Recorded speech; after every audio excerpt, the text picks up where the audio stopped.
Ladies and gentlemen, it's Mike Isaac in the building, New York Times tech reporter, writer of books. We are going to be talking about AI and OpenAI specifically and Sam Altman. So I thought, well, I actually originally asked Noah, I was like, who do you think I should ask? It's like, who's a good guy to talk to about this? And he was like, go ask Mike Isaac. So starting off with, I guess, what the is OpenAI? What is going on? What is going on there? What's happening in Silicon Valley? Why are they like that? This is actually really good for me to remember just because I've been tech reporting for 14 years and am steeped in all this shit and people are like, oh yeah, of course Sam Altman, but normal people don't know who this guy is. Breaking news overnight. Is that right? Most people don't know who this dude is, I think. Yeah. It's been good to step back. So Sam Altman, he's this longtime sort of tech entrepreneur in the Valley. He is pretty well liked by most folks, but it's more important that he's pretty powerful, at least among startup land. He co-founds this company called OpenAI 8 years ago with a bunch of other folks. And I think people didn't pay a ton of attention to it just because all of their shit is very this is us trying to protect the world from AI that's going to kill everyone. And it always sounds crazy, or at least to a lot of people, it sounds crazy is what I'll say. A few years ago, or at least 18 months ago, AI suddenly became this hot thing. The company blows up. Microsoft invests $13 billion in it. Can we talk about that real quick? Because as far as I understand, and I know Mike Barbaro, my favorite podcaster, covered this morning on The Daily with one of your colleagues, where they talked about how the structure of OpenAI originally was a nonprofit. Yes. And the nonprofit structure was controlled by 6 individuals, some of which had actually contributed to the data and the technology behind the artificial intelligence. That's right. And then later along the way,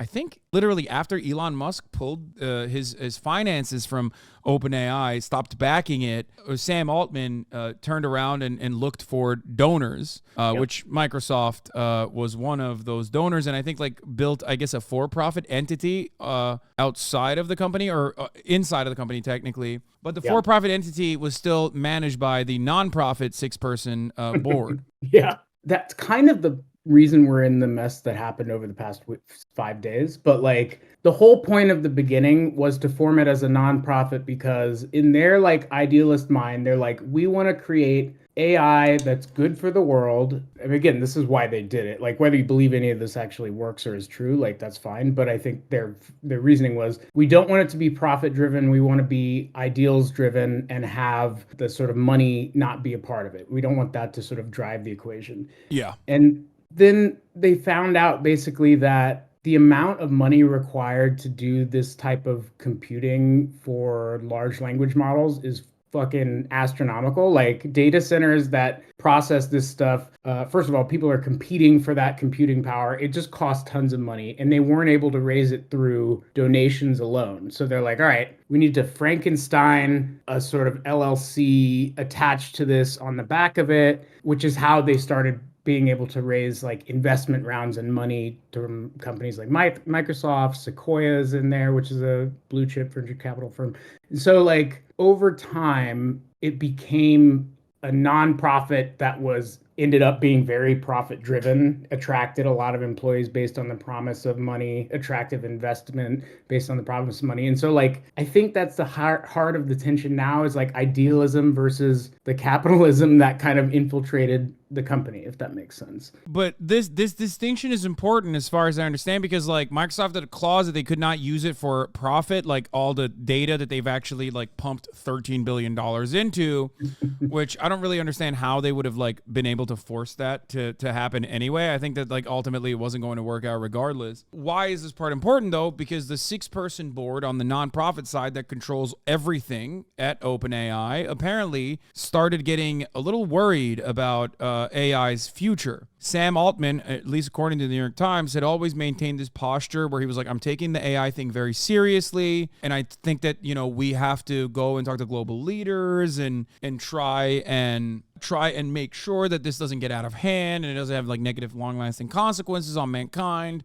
Some of which I think maybe even went a little too far with the whole like, I created this machine, this behemoth that's going to like end the world or whatever, you know? Like I thought that it was like a little bit too much marketing even. Yep. But then also simultaneously he thought that it was a positive thing as well. That could be very beneficial, this technological development. And the guys that consider it to be too terrifying or too destabilizing of a force decided to oust him, as far as we understand. I mean, he's a weird guy, Sam Altman, from what I like, as far as I understand, like you know, his background and whatnot. He's not exactly like a super normal dude anyway, but none of these tech guys are really. That's kind of par for the course out here. I think everyone's like used to a level of weirdness or whatever. And it's certainly extremely weird people on the board. I mean, you know, whatever. They're computer scientists, so it is what it is. But yeah. I think your read is right on Sam in that a lot of his sort of showboating around, like he went from like a relative figure only in Silicon Valley to like meeting with world leaders and, you know, getting these huge sort of profiles in different publications, including the one that I work for. And like his celebrities grew. And so Congress called him in, he started testifying. There was definitely an element of strategy to the idea that you're poking holes at, which is this is going to kill us and only I am the one able to control it, sort of thing, you know? It's also a way he was lobbying the government basically to say, we need to control it. We need to sort of like have regulations come down on how people use data or how people use or what LLMs are allowed to do. And so that the sort of underneath argument there is a form of regulatory capture where anyone who could compete with them or any smaller upstarts that could come and catch up won't be able to because the big guys are already kind of sitting in there. So I think that's like do you fair. think that can I ask a question? Do you think in your own assessment that the regulatory capture element here is akin to like Sam Bankman-Fried also cooperating with the government to be like, hey, we really got to get a hold on crypto to be the guy who ends up holding all the reins. It's not dissimilar to how is it Gerber that has maintained like this sole distribution of sunscreen in America, because like the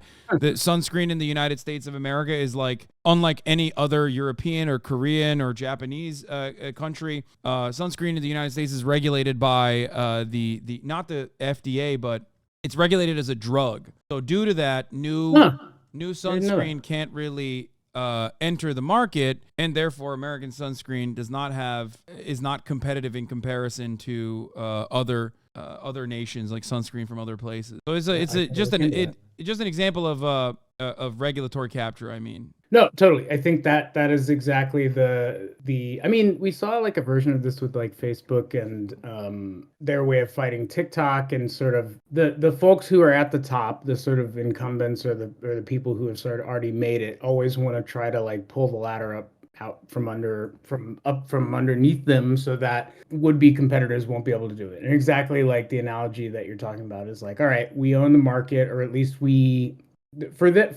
OpenAI, I think it's more around the amount of data they've already ingested and not allowing others to sort of act similarly. That's really tricky because like they're currently enmeshed in like potential lawsuits or whatever.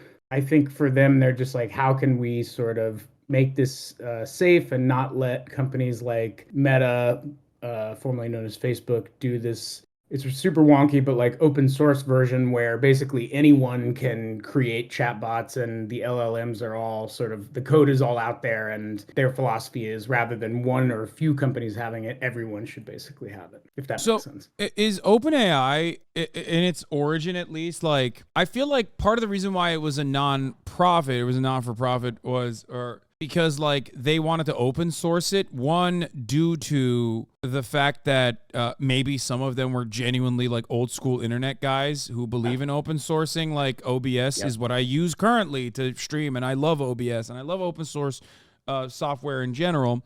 But then the other reason probably was because of the insane magnitude of data that you would need and the cooperation that you would need from others, and you know, they wanted to get that free labor basically off the ground. So I suspect that was like the reason why they wanted to bring it to the table as open as possible. while simultaneously like did not want it to be captured by Google, for example, as a main competitor, which was, launching a competing product. Overall, it seems to be like there's these competing interests, but now Sam Altman coming back, what does this mean for OpenAI? So I think you're totally right. Just on like the early foundations were pretty idealistic, and like, look, for all the criticism, I'm very skeptical on whether this stuff is going to kill us all. I'm more worried, or I'm more focused on what jobs are going to be taken immediately. And I still think AI is not that great in doing a lot of stuff, so I don't think it's necessarily immediately on the horizon of stealing everyone's jobs, but that seems like the more practical thing to think about in the short term. I think this whole past 5 days in this battle is kind of a reflection of the idealism of keeping AI safe, but harnessing the power to help the world. That's this one camp's ideas. That battle versus the accelerationists who want to just speed it up, put the foot on the gas, and get it out there as fast as possible, and have fewer guardrails, or at least like faster development than the other camp. And it seems like the Sam Altman camp, i.e., the accelerationist put on the gas camp, won at least. I will say that the board of directors, which is a whole other thing is going to be reimagined. So they're trying to like put some checks and balances on whether Sam can just sort of do whatever he wants anymore, like he used to be able to. So that'll be kind of reined in. But Sam is back, and he also has like 95% of the employees behind him and threatening to walk out if they try to fire him. So he has a lot of power here, and I think they're just going to keep moving really fast. Now, whether you think that's dangerous or not is a whole other, is this bullshit or whatever. But it's I don't fully understand like why people love Sam so much. Like I don't get it. To me, he seems like yet another classic like Silicon Valley guy who is like I guess a little bit more charismatic than the average Silicon Valley guy, so he becomes the king of the nerds, even though he's not like the brain behind the operation at all. It's always like the marketing guys that dominate this fucking space so much. Like I feel like there's 3 different types of guys in Silicon Valley. I'm gonna be very reductive here, but in your experience, I want to hear if you agree with me or not. You have the obvious, like the engineer guy who is virtually impossible to communicate with and has a very hard time like presenting his case. Yep. You have the fucking VC guy who is the annoying douchebag finance bro.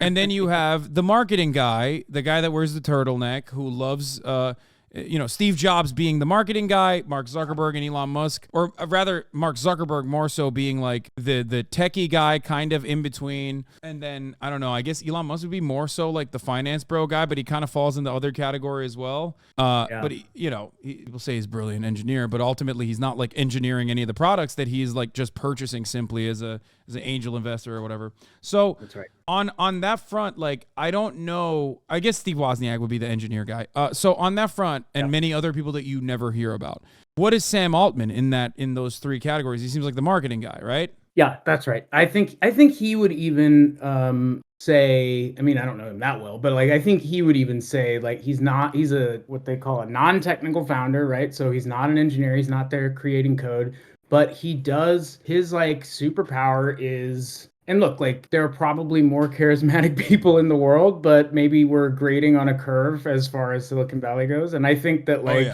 he's good at marshaling this support for himself as this visionary. And if you get him in a room and sort of he talks about his vision and stuff, like earnest folks in the Valley who just are like, I want to create something and build or whatever, who love hearing that, really soak that up. And I think he's very smart in playing to that. I think he probably believes a good amount of it too, but I think he knows how to like sell and like win certain audiences over. That's also why, if you followed the tweets around this whole saga, he got a lot of sympathy and played the press pretty well, if you ask me. Like if it's kind of, it all happened really fast, but like you could see how his perspective was coming out in a lot of these stories. But you're exactly right. He's a marketing guy. I think I think all of these companies know that they need a version of the marketing guy to really sell their product, in the sense that if you have the nerdy guy up there and can't really just explain what they're doing, no one's going to care. So I think that's his real strength for sure. Yeah, no, it's like if you go to Stanford and you're like an English major in Stanford and you figure out how to do like decent technical writing, you can be like the next billionaire Silicon Valley god, because at least you can like clearly craft sentences together and sound like you're smart and intelligent. People will think you're brilliant. You're a god. I have friends who do. I was just gonna say I have friends who are writers who are kind of also have moved to tech stuff, and they'll go into a tech company and like just write. They'll be asked to do like a basic like press release or whatever or something, and like write it in like, or a blog post for a tech company. Write it in like 2 hours, and the tech guy asking to do it will be like, how the fuck did you do this? This is amazing. But like, you're right. These are not basic. These are skills that liberal arts majors at least learn and are valuable. And you could probably, if you combine it, you could probably do pretty well. Ironic that we're talking about fucking OpenAI and ChatGPT while simultaneously talking about liberal arts majors, because like the reason why this is hailed by so many STEM lords is because like they believe this is an opportunity for them to also exercise their creativity, because it works in a way where they could just like, I don't know, type a couple almost like lines of code. Like it almost codifies the artistic process for them, or at least the many different aberrations that have come out of this like AI bubble.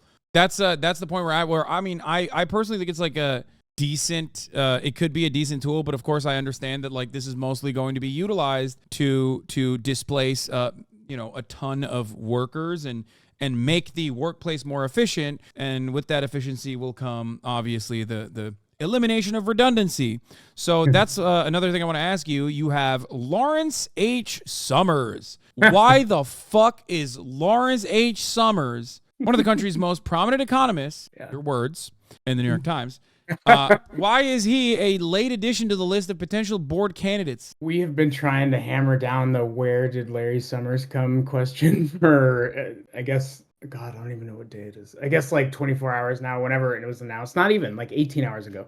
And we don't know the exact reason. We don't know why he was reached out to. The thing that some folks we talked to were saying was, well, first of all, Larry Summers has been on a number of tech boards in the Valley. So he's been on Square, which I think is now called Block.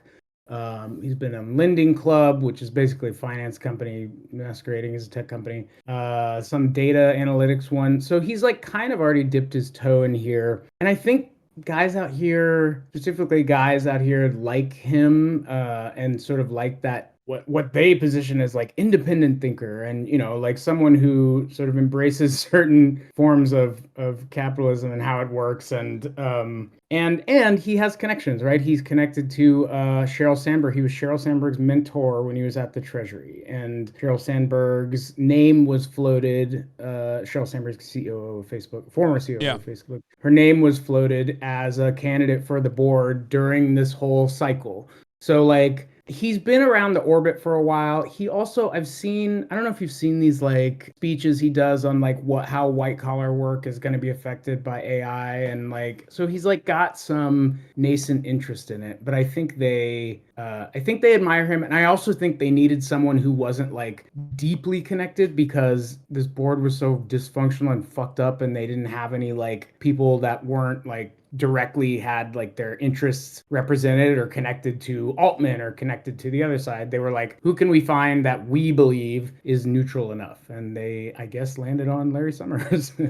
I do love, I love having a guy like that on the board of this tech giant. But so what's your assessment then? You think OpenAI, I mean, it's interesting, but people are, I guess, exaggerating its impact a little bit, maybe for marketing purposes, as a matter of fact, because that's what I think. I think that there's definitely an element of like, ooh, this is very scary, by the way, look out. And the reason why people do that, I think, is just to like, to hawk their product a little bit. I do think that AI, when it's better flushed out, will genuinely change the world, possibly not in a very good way, possibly in some very bad ways, due to the likes of Larry Summers, who have already said it's a great opportunity to level a lot of playing fields and will shake up the white collar workforce. Yeah.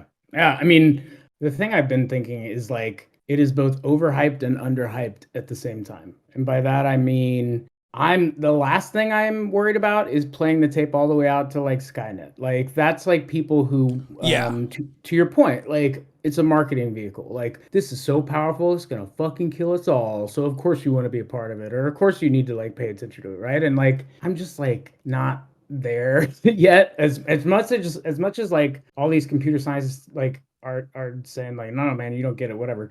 I just don't think we're there yet, particularly because the general application of AI that we see in like basic chatbots or models that are trying to have generative AI conversations, like human conversations, are not that great. They're not great yet, you know? At the same time, I agree with you that there is a swath of jobs that can be directly affected by the introduction of a lot of this stuff. The new version of Photoshop, I don't use Photoshop, but I have artist friends who do. They got like a preview to try it. Some of the AI generated features are like these like AI fill areas, and Yeah. they were like, "Holy fuck, this is something that I have spent years learning and use every day in my job, and I'm very concerned this is going to automate me out of the job." You know, so it's like smaller tasks that are still bread and butter for a lot of people, you know, or like legal tasks. I don't know. There's like probably a lot of examples that exist and can be automated out of existence that are concerning and will displace a lot of people. And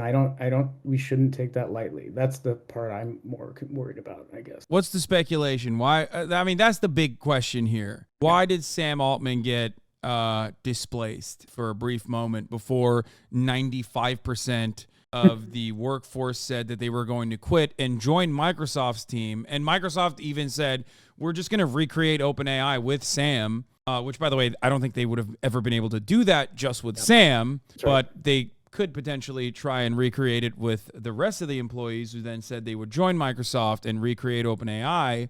At which point, even some of the six that had originally pushed for his ouster were that went back and said, "Yeah, okay, we want Sam back." But what was the original reason in your mind? I mean, this is again not reporting. This is pure speculation at this point. Yeah, I would say informed guess is this was a real power struggle at the top by a number of folks who slowly became uncomfortable with the growing celebrity and influence and sort of fast and loose way Sam played with talking to the board and telling them stuff. Like one example is he was trying to spin up a chips hardware startup with by pitching SoftBank, which is a huge financial investing magnate. I think they're hedge fund. I'm not exactly sure if it's the right term, but SoftBank, which has billions and billions of dollars on the backs of his relationship with OpenAI, which again is ostensibly supposed to be a nonprofit, right? He has a side project with Johnny Ive of Apple, formerly of Apple, where they're trying to build another device, which he also sort of like said, well, I can use my OpenAI sort of clout here to do this. And I think my guess again is like he grew too. It was kind of an Icarus story in the sense that he flew too close to the sun way too quickly, and it just bothered the people on the board who are uncomfortable with that and like appreciate slower, more methodical movement over time. But at the same time, they also posed for photos and enjoyed the sort of glamour of being at the hottest startup in the valley, at least in AI land. So everyone's a little conflicted. There's no heroes in this story, is what I would probably say.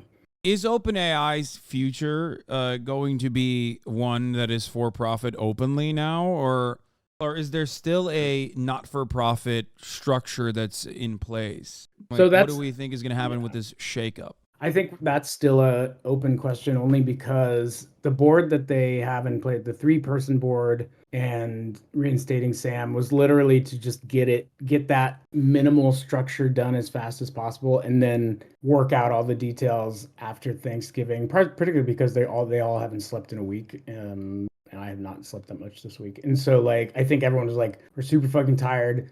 The entire world's coming down on us. The pressure is crazy. We just need to like get part of this done and then decide and then negotiate out what the rest of it looks like with governance. What does our board look like? What are we still a nonprofit? Are we ditching some of these other parts of it? And that's going to be a fight. I think that's going to be weeks of negotiation, if not longer, just because there are some really strong personalities on that board. Adam D'Angelo is a super strong personality that's going to keep pushing back to the nonprofit sort of roots of this whole thing. The CEO of Quora, by the way, that's one of the people on the board. CEO of what? Quora, the Q&A. Oh, Quora. Okay, got it. Yeah. Oh, the best website online. It was my favorite fucking website. I didn't realize he was so woke. I guess Quora is kind of like Wikipedia if you want to learn all the wrong things. It's the Wikipedia for when you want the wrong answer, like 100%. Did you see that one about the like parachuting baby the other day, where like if you're falling off a cliff and a baby in a parachute has to ask you if you believe in God, and if you say no, then the baby lives and pulls a parachute. I don't know, man. This shit is fucked up, but it's the funniest thing I've ever seen. It's awesome. It's funny to think about, but like, I mean, I guess Chat GPT does have a lot of Quora in it, in the sense that it does lie sometimes, and very convincingly, much like a person that is answering your questions on Quora. You know, it's great. It's very Reddit on that front too. Yeah, I mean, this is so far. It seems like this is palace intrigue, I guess, and beyond that. I mean, I thought that there was like way more powerful stuff going on due to this person being ousted, but it doesn't seem like it was.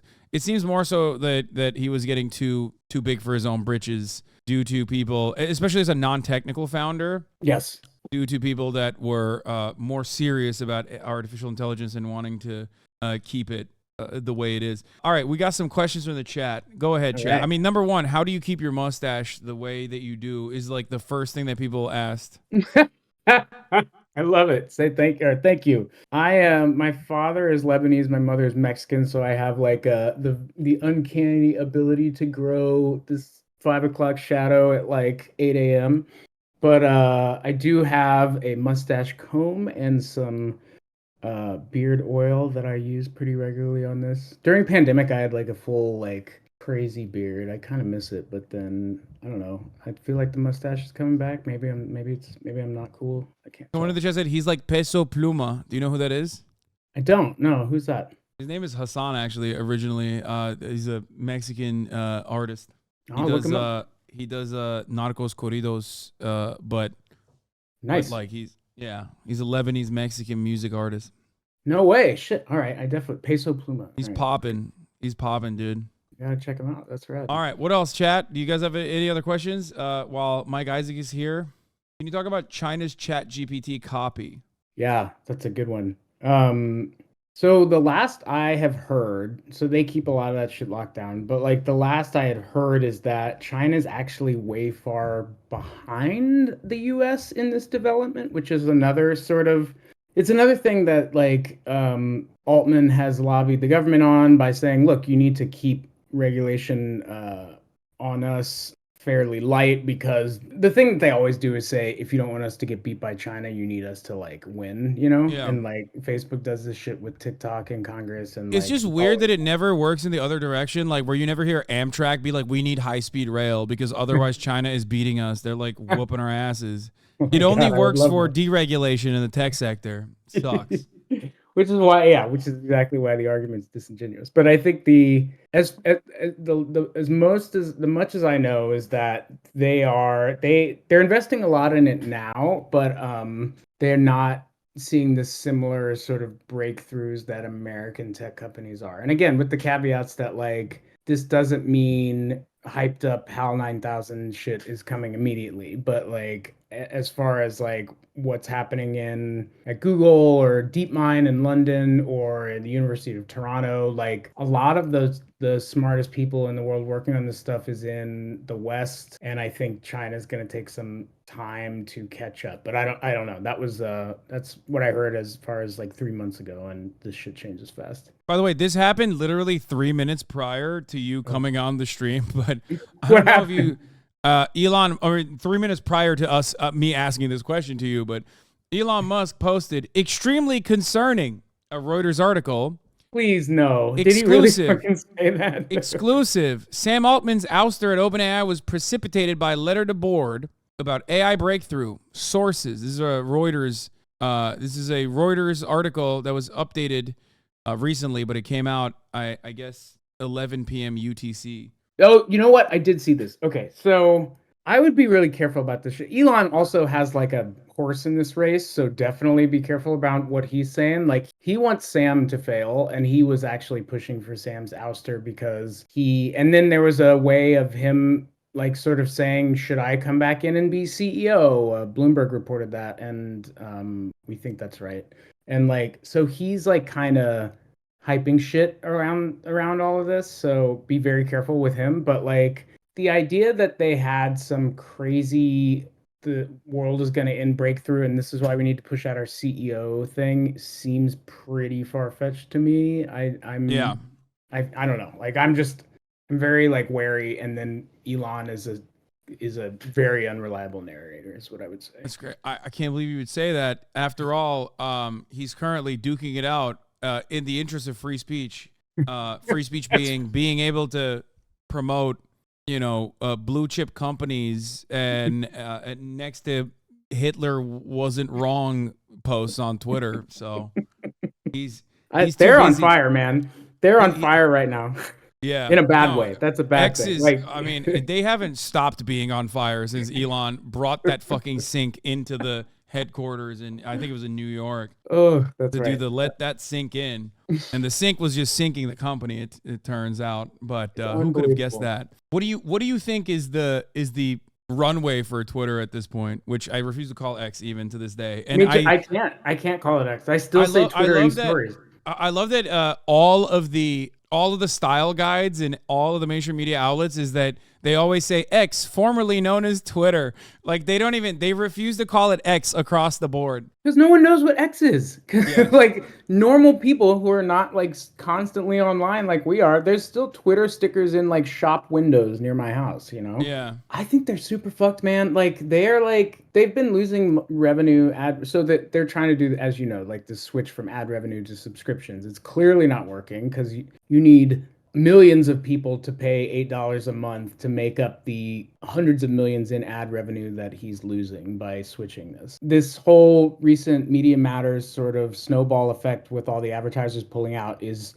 hitting them harder than any sort of advertiser pullout so far. It's like he could not have timed his very crazy replies at a worse time during the middle of a war where everyone is already like super riled up, and also just sort of, and like he's like constantly accused of being an anti-Semite or a white supremacist all the time anyway. And then he keeps proving every accusation by responding to like Himmler's tit 1488 accounts being like Jews are doing white genocide, and then he goes concerning like every time, or this is the truth. I believe this 100% and unconditionally, and then he's just shocked when people go, that's gross. You're a fucking nasty fascist. What the hell are you saying? I don't want my ads to fucking run next to your disgusting propaganda, like Nazi propaganda. It's, but free speech. Which is a reasonable response. I would say like, it's not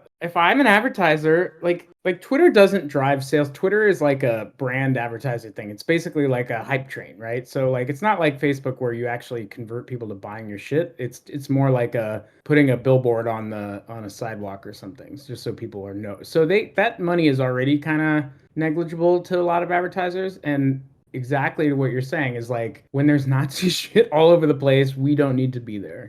It's literally it's Gab. It's 4chan. Yeah. It's just like it's completely turned into poll. It's awful. Like if I'm the CEO of Gab, I'm so mad that like my website no longer is. I mean, it was already on the. Yeah. There was already an endpoint to a website like that because it just like gets polluted with like every Nazi pedophile on the planet. But now they're all on Twitter anyway, so and openly operating. That's one issue. I mean, even Paris Hilton, as a matter of fact, just recently pulled her advertisement from Twitter, which is devastating.